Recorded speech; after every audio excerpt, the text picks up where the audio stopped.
Hello guys, good evening. कैसे हो आप लोग? आइए स्वागत करते हैं कैरियर प्लानर विथ होम पे। मैं हूं ओम मिश्रा और आज आपको मैं एमटीएस के बारे में बताने वाला हूं। एमटीएस के बारे में आपने थंबनेल देखा होगा कि एमटीएस में किस चीज़ की तैयारी कर लें, क्या क्या पढ़ लें कि एमटीएस हमारा क्वालिफाई हो जाए।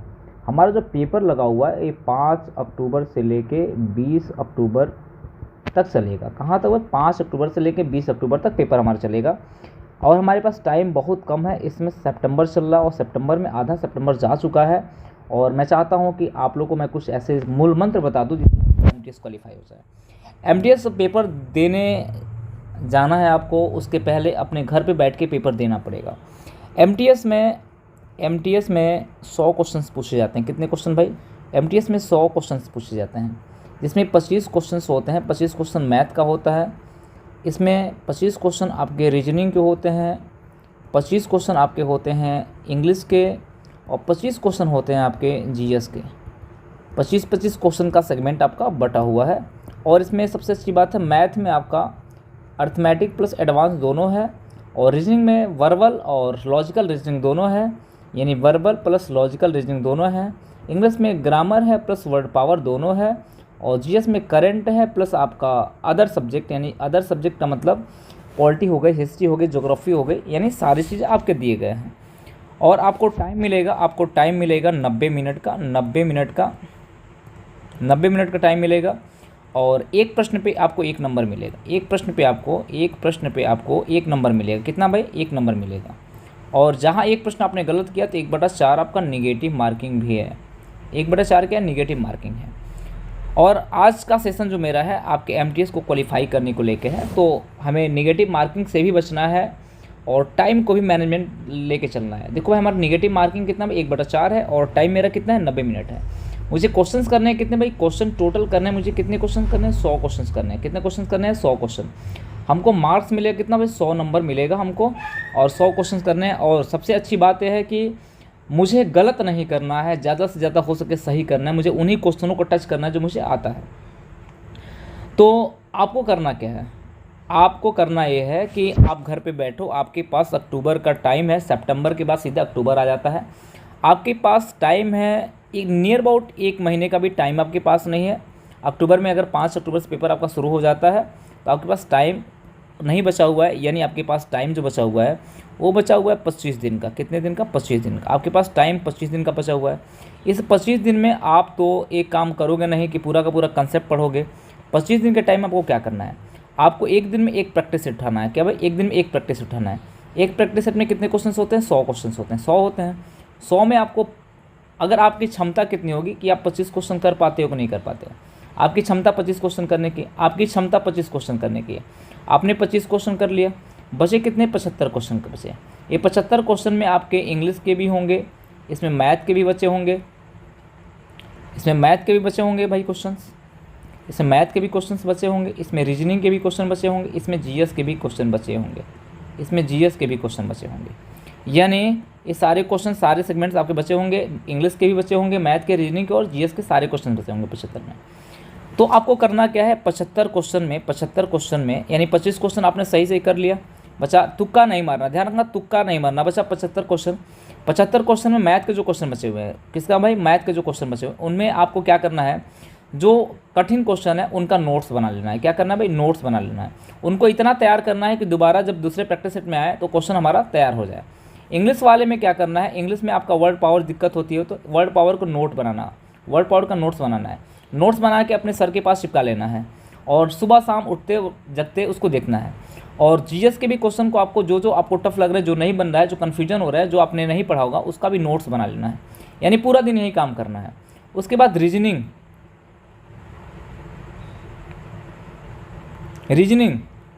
का नोट्स नहीं बनाना है। आपको एक बार और सारे क्वेश्चन सॉल्व कर लेने हैं। क्या कर लेना? एक बार और सारे क्वेश्चन सॉल्व कर लें, क्योंकि एसएससी का रीजनिंग का पैटर्न बदलता नहीं है और मैथ का भी नहीं बदलता है। आपको क्या करना है कि आपको पूरा दिन कुछ नहीं पढ़ना है। आपको अगर एसएससी एमटीएस क्वालिफाई करना है तो आपको ज़्यादा किताबों के चक्कर में नहीं पढ़ना है। आपने एक प्रैक्टिस सेट उठाया और प्रैक्टिस सेट कैसे उठाओगे?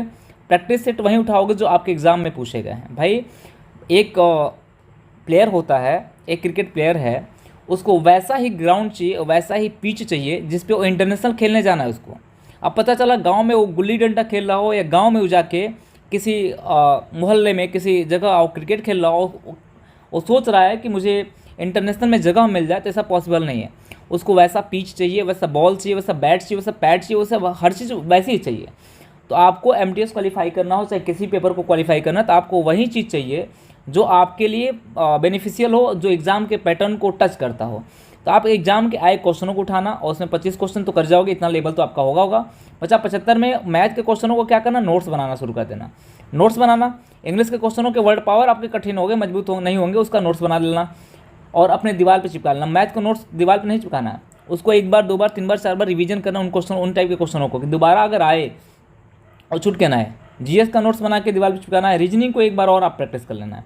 ऐसे ऐसे आपके पास टाइम है 25 दिन का। 25 दिन का टाइम है। 25 दिन के टाइम में 25 दिन का जो टाइम है, अगर लगातार आप 25 प्रैक्टिस करते हो, 25 प्रैक्टिस सेट, 26वां प्रैक्टिस सेट करने जाते हो एग्जाम में, तो जाहिर सी बात है कि आप जहां 25 क्वेश्चन कर रहे हो यहाँ पे, ये लगातार 25 प्रैक्टिस करने के बाद आपका जो 25 क्वेश्चन था, ये 25 क्वेश्चन बढ़ के 75 क्वेश्चन हो जाएगा। 75 से 80 क्वेश्चन के बीच में हो जाएगा। इतना आप कैरी आउट कर लेते हो, एग्जाम में जाते हो तो आपका प्री क्वालिफाई हो जाता है। यानी 75 से 80 क्वेश्चन के बीच में आप जाते हो आराम से। लेकिन ईमानदारी से करना पड़ेगा, ऐसा नहीं कि सर ने बता दिया बस कर रहे हैं। आपको पूरा दिन पूरा एफर्ट लगा देना पड़ेगा इस 75 क्वेश्चन पे। जो नहीं आ रहा पूरा दिन लगा देना पड़ेगा आपको। बाकी अदर बुक नहीं खोलना है, इस 75 क्वेश्चनों पे पूरा दिन लगा देना है। और बाकी 1 घंटा आप करंट पढ़ते रहो, 1 घंटा करंट पढ़ते रहो, पूरा दिन लगा दो अपने 75 क्वेश्चन बनाने में। यानी पूरा एफर्ट लगा दो। आपको पर डे आपको ग्रोथ ही मिलेगी। और आने वाले समय जब 26वां प्रैक्टिस सेट करने जाओगे एग्जाम में, 75 से 80 क्वेश्चन आप करके आओगे, मेरा दावा है, अगर ऐसा आप कर लिए तो। और मैथ में अगर आपको दिक्कत हो रही है कि जो टॉपिक में जो क्वेश्चन आपके पूछा हुआ है, यानी मैथ मान लीजिए कि मैथ में टाइम एंड वर्क से क्वेश्चन पूछा हुआ है, टाइम एंड वर्क से आपका क्वेश्चन पूछा हुआ है और आपने नहीं बनाया, तो आप टाइम एंड वर्क चैप्टर खोलना, उन तरह के क्वेश्चन और उन तरह से रिलेटेड क्वेश्चन 10-15 ठो बना लेना। कितने? 10-15 ठो बना लेना। आपको पूरा चैप्टर भी क्लियर हो जाएगा और उन तरह के कंसेप्ट भी क्लियर हो जाएंगे। आपका मान लीजिए कि आपका क्वेश्चन फंसता है, मान लीजिए कि टाइम स्पीड डिस्टेंस से। किससे का फंसता है भाई? टाइम स्पीड डिस्टेंस से क्वेश्चन फंसता है। उन चैप्टर खोलना, उन पे 10-15 क्वेश्चन आप बना ले जाना। यानी पूरा का पूरा दिन ऐसे करना है आपको। और जब पूरा का पूरा दिन ऐसा करोगे तो एक बार आपका रिवीजन हो जाएगा, एक बार पूरी आपकी तैयारी हो जाएगी और आप एमटीएस क्वालिफाई कर सकते हो। उसके बाद जब जाते हो पेपर देने के लिए जाते हो, तो पहला काम ही करना, पेपर देने जाते हो तो पेपर देने जाने से पहले एक काम करना, तुक्का कभी मत लगाना। जब आपके पास क्वेश्चंस मिलते हैं, क्वेश्चन ऑनलाइन क्वेश्चंस मिलते हैं, क्वेश्चन कितने मिलेंगे भाई? 100 क्वेश्चन मिलेंगे। कितने क्वेश्चन मिलेंगे? 100 क्वेश्चन मिलेंगे। कितने भाई? 100 क्वेश्चन मिलेंगे। आप ऑनलाइन जाते हो, ऑफलाइन जाते हो तो भाई आप पेज पलट के देख सकते हो, लेकिन ऑनलाइन में भी आप फॉरवर्ड बैकवर्ड करके देख सकते हो। ऑनलाइन जाते हो, पहला क्वेश्चन आपके सामने आसान है, उस क्वेश्चन को टिक लगा दो, कर लो, ठीक। दूसरा क्वेश्चन हो सकता है कठिन, आपको समझ में आए, उसको छोड़ के जाओ, आगे बढ़ो। तीसरा क्वेश्चन मान लो और कठिन है, छोड़ दो। चौथा क्वेश्चन आसान है, कर दो।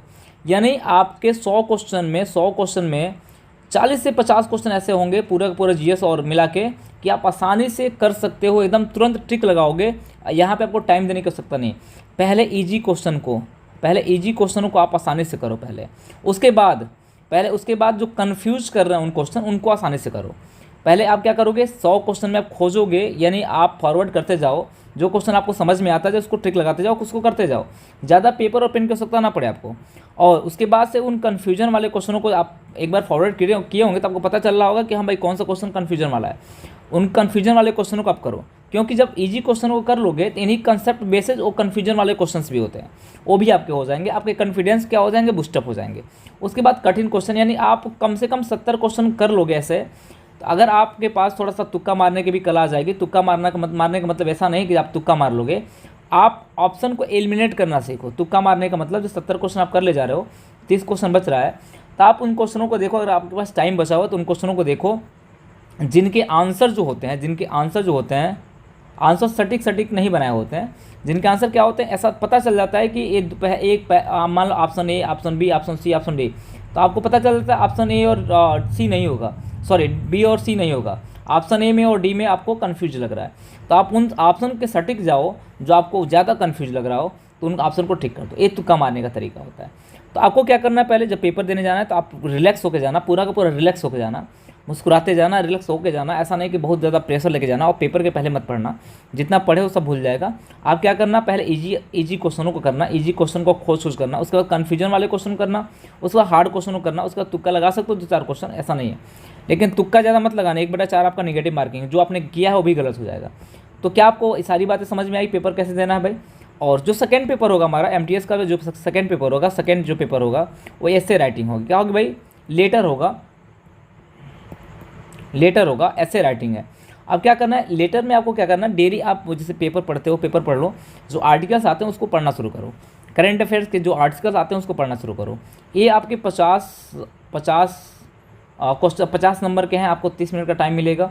आर्टिकल्स पढ़ना शुरू करो, जो भी आपके करंट आर्टिकल्स आते हैं उनका आर्टिकल्स पढ़ा करो, वहीं आपके एग्जाम में दिया जाएगा, बाकी और कुछ नहीं दिया जाएगा।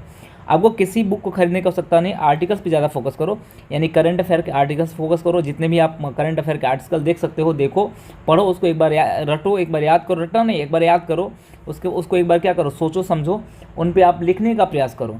यानी आप 50 नंबर के प्रश्न जो होंगे आपके 30 मिनट में करना होंगे, वो भी आर्टिकल्स के, और अपने लैंग्वेज को चूज कर सकते हो, हिंदी इंग्लिश जो भी आप करना चाहते हो कर सकते हो, तो आपको पेपर क्वालिफाई हो जाएगा। थोड़ा सा मेहनत आपको करनी पड़ेगी। तो क्या आपको सारी बातें समझ में आ गई? अगर समझ में आ गई तो वीडियो को लाइक कर देना और चैनल को सब्सक्राइब कर देना और शेयर कर देना। धन्यवाद।